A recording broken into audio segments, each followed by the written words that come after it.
Okay, so we're going to do 2.2, linear relations and functions. In this, we're going to contrast linear and nonlinear equations. We're going to do what is called transform equations to standard form, find x and y intercepts using definitions, and then graph a line using x and y intercepts. Linear equations follow these rules. They have terms that are separated by the equal sign, addition sign, subtraction sign. X and y are not products or quotients of each other. Keywords. The only exponents on x and y are understood to be 1. There are no square roots of x or square root of y. X and y cannot be denominators. If the equation breaks rule, it is nonlinear. So you went through this Friday. Determine if each equation or relation is linear or nonlinear, and you state your reason. And so we went through each one of these. You decided if it broke the rule or adhered to the rule. This is linear, separated by an equal sign.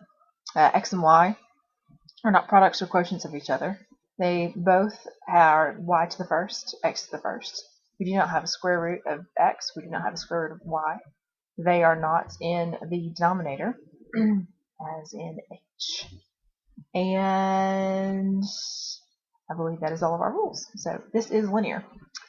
If you came to, say, h, you would say this is nonlinear because x is a denominator. This fraction in e is fine because you can have a fraction. There's no x here. This is a fraction that you would say makes this nonlinear because x is the denominator. This is just a fraction. This is fine. This is a linear equation. F is nonlinear. You have x and y. That is a product. And D was nonlinear. You have the x is to the second power. It's a second degree, so that makes this quadratic, which we will discuss more in later chapters. Standard form of a linear equation. It must be this form: ax plus by equals c. A, b, and c are integers, so that's something special about those coefficients and the constant. A, b, and c have a GCF of 1, and then a must be positive, and then we don't want b to be 0. So we want all of those present. So we're going to get both of these equations in standard form. So the first thing to do, here on the left, move the 3 to the other side by adding. That cancels it out. Then we have 1.6x minus 2.4y equals 4. And then we want these to be integers. That is why we're multiplying by this 10. That would be the easiest thing to do, to get these to be integers rather than decimals. Effectively, to say it simply, it moves this decimal one place to the right. 10 times 1.6 would give you 16. 10 times 2.4 give you 24. And then 10 times 4 is 40.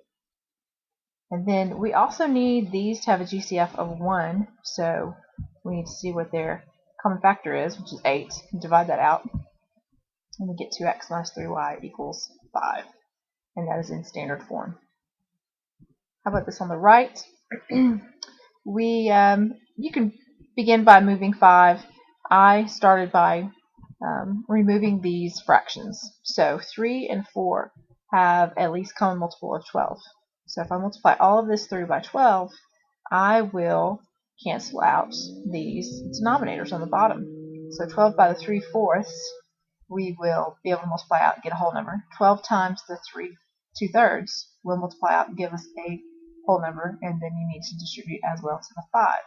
So we end up with 9y equals 8x plus 60, and we need that ax plus by equals c form, so we need to move the 8x to the other side, and we get negative 8x plus 9y equals 60. Well, we want a, which is the coefficient of x, to be positive. So we would need to multiply this by a negative 1, so that you would have 8x minus 9y equal to negative 60. That was left out of the show. Okay, so let's talk about intercepts. An x-intercept is a point where a function intersects the x-axis. So if it intersects the x-axis, it's going to be at x0. some x value and 0 because it's on the x-axis and the y value is 0. A y-intercept is a point where a function intersects the y-axis. So on the y-axis, the x value is 0, and you have some value of y. So here that is, pictorially, points on the x-axis, points on the y-axis. So let's find an x and y-intercept. So if we're given, find the intercept, x-intercept and y-intercept of the graph. 2x minus 3y plus 8 equals 0. Then graph the equation. So we will graph after that. So if we know this definition of an x-intercept, knowing that the y-coordinate is 0, we can take this value and substitute in for our y value. I'm moving this 8 over. I like these equations in standard form, so I move that 8 over on the other side. Now I'm going to substitute in the value for y, which I know to be 0 because of the definition of the x-intercept. So 0 times that 3, that's 0. I'm left with just the 2x. I can solve that by dividing by 2. I get x equals negative 4. For the y-intercept, since I know that's 0y, that means I can plug that x value in and have 2 times 0, which means that this effectively is 0 minus 3y, leaving me with just, that should be a y. Negative 3y equals to negative 8. So I should divide by negative 3. Remember, this should be a y, and this is y is approximately 2.7. So remember, this is a y that should be carrying through.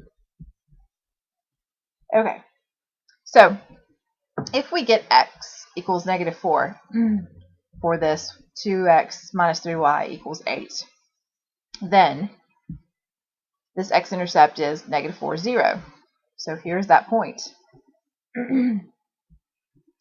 If y is approximately 2.7 when x equals 0, then the y-intercept is 0, 2.7, and there's that point.